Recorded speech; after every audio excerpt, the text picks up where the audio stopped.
জানতাম না যে কোনো নারী সাংবাদিককে ওখানে প্রবেশ করতে দেয়নি, আমার কেউ তো বলেও নাই।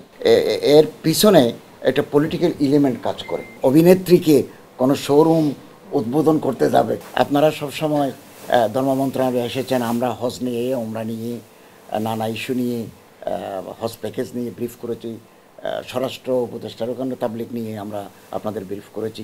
আমাদের এই ধর্ম মন্ত্রণালয়ে সাংবাদিকদের জন্য দরজা সবসময় মুক্ত। নারী পুরুষ সবাই আপনারা যখনই আসছেন পেশাগত দায়িত্ব পালনের জন্য, যখনই আসছেন আমরা ফ্রিলি আপনাদের সাথে কথা বলেছি, ব্রিফ করেছি, আমাদের বক্তব্য দিয়েছি। এগুলো আমরা দায়িত্ব নেওয়ার পর থেকে এগুলো করেছি। গতকাল কওমি উদ্যোক্তা সম্মেলন 2025 নামে ওনারা চীনমৈত্রী সম্মেলনে একটা কনফারেন্স করবে। আমি এটা ইতিবাচক হিসেবে নিয়েছি এই কারণে যে আলেমরা নিজের পায়ে চাচ্ছেন, সেলফ রিলায়েন্ট হতে চাচ্ছেন, নিজেরা ইনভেস্ট করবেন, বাজারে একটা ইতিবাচক প্রভাব পড়বে, এতে কর্মসংস্থান হবে, আমাদের অর্থনৈতিক সমৃদ্ধি আসবে, কম্পিটিটিভ বাজার তৈরি হবে। এই জন্য এটা ইতিবাচক হিসেবে নিয়েছি। আমি ওখান থেকে এসে আবার আরেকটা অনুষ্ঠানে পার্বত্য চট্টগ্রাম মন্ত্রণালয়ের অনুষ্ঠানে যোগ দিয়েছি। আমি ওখানে ছিলাম মাত্র 1 ঘন্টা। তো অনেক সাংবাদিক ছিলেন, ওনারা নিউজও কভার করেছেন। আমি কোনো জানতাম না বা আমার কেউ বলে নাই এখানে নারী সাংবাদিকদের প্রবেশে বাধা দেওয়া হয়েছে। এটা আমাকে কেউ বলেও নাই, আমি এটা শুনিও নাই। এভাবে সাংবাদিকরা ছিলেন। রাত 11:30টার দিকে আমাকে জানানো হলো যে এমি জান্নাত নামে এক মহিলা একটা পোস্ট দিয়েছেন, আমার এক লোক আমার কাছে পাঠিয়েছেন। তখন এগুলো করতে করতে রাত 12টা হয়ে গেল। আমি প্রয়োজনে এমি জান্নাতের সাথে কথা বলতাম, কিন্তু রাত গভীর হওয়ার কারণে তাকে আমি আর যোগাযোগ করতে পারি নাই। আজকেও এটা নিয়ে ফেসবুকে নানা কথা হয়েছে। তো এদিকে আমি এই যে কওমি উদ্যোক্তা তিনি ফাউন্ডার রোকন রাইয়ান, উনি এক সময় সাংবাদিকতা করতেন, ওনার সাথে যোগাযোগ করলাম। কি ঘটনা, কি নারী সাংবাদিকদের প্রবেশ করতে দেয় না, পেশাগত দায়িত্ব পালনে বাধা দেওয়া হয়েছে কি? উনি একটা লিখিত ওনার স্বাক্ষর করা আজকে সকালে এটা পাঠিয়েছেন, আমি আপনাদের এটা কপি দেব। উনি ওখানে বলছেন ক্ষুদ্র উদ্যোক্তাদের ফেসবুক ভিত্তিক গ্রুপ কওমি উদ্যোক্তার আয়োজনে গতকাল 29শে জানুয়ারি চীনমৈত্রী আন্তর্জাতিক সম্মেলন কেন্দ্রে এক উদ্যোক্তা সম্মেলন অনুষ্ঠিত হয়। এই সম্মেলনে ধর্ম উপদেষ্টাকে প্রধান অতিথি হিসেবে আমন্ত্রণ জানানো হয়। তিনি আনুমানিক বিকেল 5টা 15 অনুষ্ঠানে স্থলে উপস্থিত হন। এমি জান্নাত নামে একজন নারী সাংবাদিককে অনুষ্ঠানে প্রবেশ করতে দেওয়া হয়নি মর্মে তিনি ফেসবুকে পোস্ট করেছেন। আমাদের জানা মতে অনুষ্ঠান আয়োজন সংশ্লিষ্ট কোনো ব্যক্তি থেকে এরূপ কোনো ঘটনা ঘটেনি। আমাদের অজ্ঞাতে এরূপ কোনো ঘটনা ঘটে থাকলে সেজন্য আমরা আন্তরিকভাবে দুঃখ প্রকাশ করছি। এ ধরনের কোনো ঘটনার দায় কোনোভাবে অনুষ্ঠানের প্রধান অতিথি ধর্ম উপদেষ্টার নয়। এরূপ কোনো ঘটনার জন্য ধর্ম উপদেষ্টার উপর দায় চাপানো অনাকাঙ্ক্ষিত, দুঃখজনক। কওমি উদ্যোক্তা কখনোই নিউজ সংগ্রহ বা কর্মস্থলে নারীকে বাধা দান করেনি, আগামীতেও করবে না। উল্লেখ্য, চ্যানেল আইয়ের এক নারী সাংবাদিককে আমাদের একজন ভলান্টিয়ার নিজে রিসিভ করে অনুষ্ঠানে নিয়ে গেছেন এবং তিনি অনেকক্ষণ থেকে নিউজ ও ফুটেজ সংগ্রহ করেছেন। রোকন রাইয়ান ফাউন্ডার, কওমি উদ্যোক্তা। আমার মনে হয় এই কথার পরে আর এখানে আর কোনো বিতর্কের অবকাশ নেই। আমি তো জানিও না, আমার কেউ নলেজও দেয় না। আমি রাত 11:30টার দিকে এটা প্রথমে ওনার ফেসবুক জানতে পারলাম। তো উদ্যোক্তারাও এটা বিবৃতি দিয়ে কতটা ক্লিয়ার করেছেন। আমার মনে হচ্ছে এটা এখানেই সমাপ্তি ঘোষণা করা দরকার। আর আমার ধর্ম মন্ত্রণালয়ে সবসময় নারী পুরুষ সাংবাদিক যারা আপনার পেশাগত দায়িত্ব পালন করবেন তাদের জন্য দরজা উন্মুক্ত আছে, ছিল, থাকবে। গেল তো আর তো কথা নাই। উনি বলছেন যে এটা আমাদের অজ্ঞাত যদি ঘটে থাকে, এটা তো আমরা জানি না আমাদের। এবং উনি এটাও বলছেন, রোকন রাইয়ান, আমি কবি দেব আপনাকে, চ্যানেল আইয়ের একজন নারী সাংবাদিককে আমাদের একজন ভলান্টিয়ার নিজে রিসিভ করে অনুষ্ঠানে নিয়ে গেছেন এবং তিনি অনেকক্ষণ ধরে নিউজ ও ফুটেজ সংগ্রহ করেছেন। তাহলে এটা তৃতীয় কোনো পক্ষ অতি উৎসাহী হয়ে করতে পারে। এবং এমি জান্নাত এটা আমাকে কেন বললেন? আমি তো এই দায়িত্ব আমার উপর কোনোদিন নয়। আমি তো তাদের অনুষ্ঠান গেস্ট হিসেবে গেছি এবং একটা পজিটিভ একটা মানসিকতা নিয়ে গেছি যে আসুক না, আলেমরা উদ্যোক্তা হিসাবে আসুক, ইনভেস্ট করুক, আমাদের কম্পিটিটিভ বিজনেস হোক।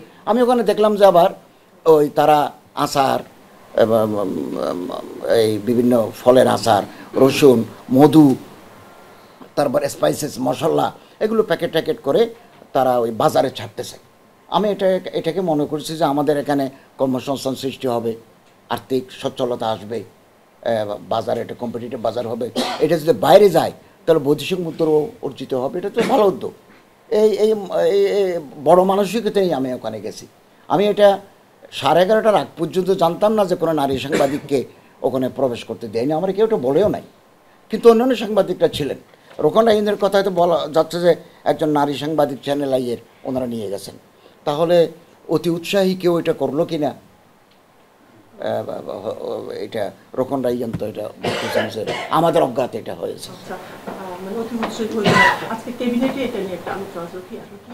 না, এটা ক্যাবিনেটে আলোচনা হয়েছে যে এই পাওয়ারাইজেশন অফ দ্য উইমেন, নারীর ক্ষমতায়ন, নারীর মর্যাদা, নারীর প্রতি যে সহিংসতা, এটা তো এই গভর্নমেন্ট দায়িত্ব নেওয়ার পর থেকে নারী জাতির সম্মান মর্যাদা রক্ষায় নানা পদক্ষেপ নিচ্ছেন। নারীর প্রতি যাতে কোনো ধরনের কোনো অসম্মান, অমর্যাদা না হয়, তারা যাতে, যেহেতু তারা সমাজের অর্ধেক, আমাদের জনসংখ্যার অর্ধেক, এবং বিভিন্ন গুরুত্বপূর্ণ দায়িত্ব তারা পালন করছেন, এবং আমাদের ক্যাবিনেটেও 4 জন সম্মানিত নারী আছেন। তো এই প্রসঙ্গ মাঝে মধ্যে উঠে, আজকে উঠছে যে নারী সাংবাদিকের প্রতি বৈষম্য করা হয়েছে। আমরা একটু, অনেকে আমার কাছে জানতে চেয়েছেন, আমি একই কথা ওখানে বলেছি। এইটা আলোচনা হয়েছে এবং এটা লোকাল অ্যাডমিনিস্ট্রেশনের মাধ্যমে এটা দেখা হবে, খতিয়ে দেখা হবে, এরকম একটা কথা উঠলো আর কি।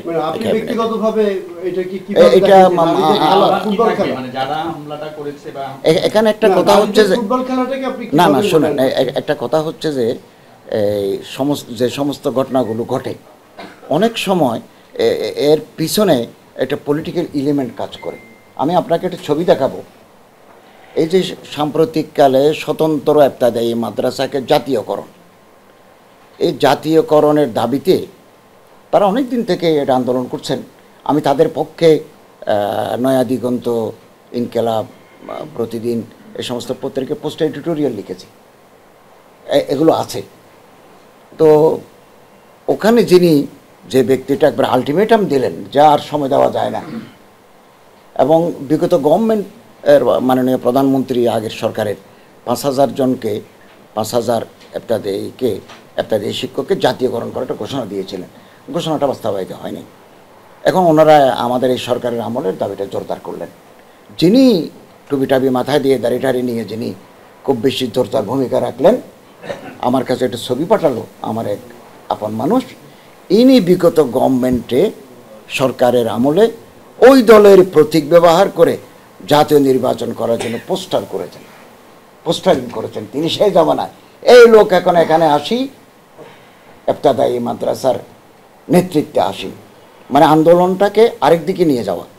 এখন ফুটবল বলেন অথবা অন্য কিছু বলেন, ওখানে এরকম পলিটিক্যাল এলিমেন্ট সক্রিয় থাকতে পারে, এবং এটাও আজকে একটু আলোচনা আসছে যে আমাদের দেখতে হবে মাঝখানে কোনো পলিটিক্যাল এলিমেন্ট ঢুকে নিজের স্বার্থ সিদ্ধি করছে কিনা, এটাও গভর্নমেন্টের বিবেচনায় থাকবে। এখানে সরকারের সংশ্লেষ বা সংশ্লিষ্টতা নাই। কোনো নারী অভিনেত্রীকে কোনো শোরুম উদ্বোধন করতে যাবে, এটা এখানে গভর্নমেন্টের বাধা দেওয়ার কি আছে, গভর্নমেন্টের উদ্যোগ নেওয়ারও কি আছে? সেটা না, অনেক সময় আজকে স্বরাষ্ট্র উপদেষ্টাও বললেন, কোথাও যদি আইনশৃঙ্খলা অবনতি ঘটার আশঙ্কা থাকে তখন পুলিশ সক্রিয় হয়। তো এগুলো পূর্বাপর না জেনে কোনো মন্তব্য করা কঠিন এরকম। আর লোকাল পিপল যারা বাধা দিচ্ছেন তারা কারা, এটাও আমরা জানি না কারা বাধা দিচ্ছে। এবং ওই কালচারাল মিনিস্টার যিনি ছিলেন উনিও আলোচনা করলেন যে এগুলো আসলে কারা করছে। তো এগুলো local administration, law enforcing agency যারা আছেন তারা একটু খতিয়ে দেখবেন।